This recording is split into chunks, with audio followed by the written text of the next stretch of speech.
Joel, I think for a lot of people, the system of air ducts, the whole idea of our air quality, it's sort of out of sight, out of mind. Why is it important for homeowners to keep this at the forefront of our minds? Well, you're exactly right. It's out of sight, out of mind. When your carpet's dirty, your tile floor's dirty, you see it, you clean it. If people looked inside their ductworks, they would see that they need to be clean. And so most people don't see it, so they don't clean it. So how do we make sure it's cleaned? What does that process look like timeline-wise? Should I be crawling up in the attic and checking it out for myself? Well, your filter is the lungs of the home or business. So if you keep that filter clean, it's going to make the air better throughout the building or the home. And so normal air ducts should be cleaned about every 5 years. So if you get your air ducts clean and you keep your filter really good and clean, in West Texas, you should get about 5 years out of it. Okay. So when we call a professional out to come clean out the air ducts, what is that process like? Why is that so important? Well, there again, it's what we breathe, and it's a clean home, what you're breathing in. So if your ducts are clean, you're going to dust less, you're going to have less lint, less dust on your furniture. So it helps everything in the home. If you have allergies, things like that. Less. That's hopefully you are. Hopefully. So, talk to me about the energy efficiency of my home when I have a clean air duct as opposed to when I don't. Clean air ducts is going to help the efficiency of the unit. The filter being clean is huge. If that filter gets dirty, it's making the motor work a lot harder. And so it should help on your electricity bill. You're not going to notice a big difference, to be honest with you, but you're cleaning breather air, good clean air. Mm-hmm. But the filter being clean is the most important once the ducts are clean. Okay, so I think we're going to maybe take a look inside the attic of somebody's house. Sure. Your house. We're standing at the bottom of a pretty standard West Texas attic. So a lot of our homes will have the air duct system up there. That's how we would access it. Yes, the older homes before 80s, a lot of the HVAC, the heater and the coils were in a closet, in your garage or in a hallway. But in the 90s, they started putting a lot of the HVAC systems in the attic to gain more space in the house. So this is kind of a typical standard how they're doing them today in homes in the West Texas area. Okay, well let's go take a look. It's okay. Nice and cold up there, I hear. Yes. Uh-huh. So what are we looking up here, Joel? So what we have here is your return ductwork coming in here.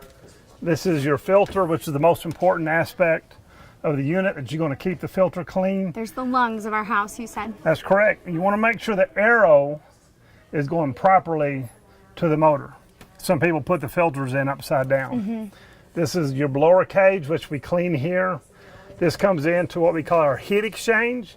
This is where in the winter the heat will come on and then it goes through the coils.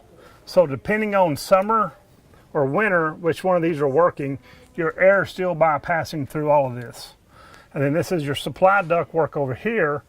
In this unit, we got a main trunk line, and then you'll see offshoots from the main trunk line throughout the house.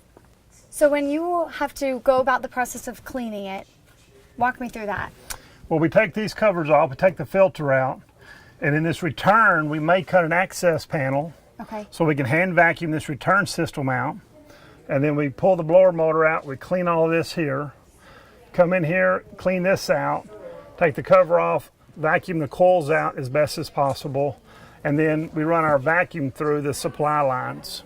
Now the buildup of all of that, what does that look like when you guys cut a hole in there? You know, what's the worst case scenario? Well, the airflow is going to turn and go through your duct system, then you're going to have corners where it builds up, like a sand dune. Right. It'll build up in these areas, and then after it gets to a certain amount of how much is in your duct system, it'll start coming out into the home, and you'll start seeing dirt around all of your registers. Okay. Talk to me about mold. Some people get concerned about maybe mold in the systems. We're up in an attic, it's dark most of the time, it's really warm up here. How do you guys make sure that there's not mold building up?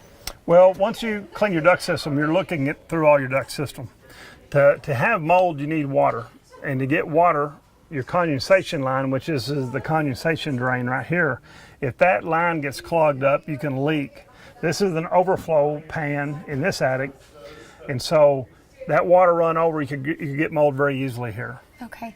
And that's scary. Oh, yes. Especially if you know, it could be circulating through the house for months before you realize it. And that's where you're breathing. So if you smell anything musty, moldy, you need to get someone to check it out. Okay. And then they can come up in this nice cold yeah. attic in a late summer Lubbock day. Yes, it gets warm in your attics, and so you could cause some sweating, so you want to be ready for that. Yeah. So this is after, or this is what someone's doing while there's another guy up there? What? Actually, one of the first things we do is we take down all the supply and return grills like he's doing now. Okay. He'll take a razor knife, he's going to cut around the paint seal. A lot of ceilings have painted the grills onto the ceiling. So when you take them off, you're trying not to chip around the ceilings, especially older homes, the popcorn ceiling, that will come loose real easy. So you take all the grills down, you have somebody washing all the grills, and then we hook up a large vacuum, which is a negative air machine, and then we want to push all the dust and dirt in your entire HVAC system back out to our vacuum, which is outside.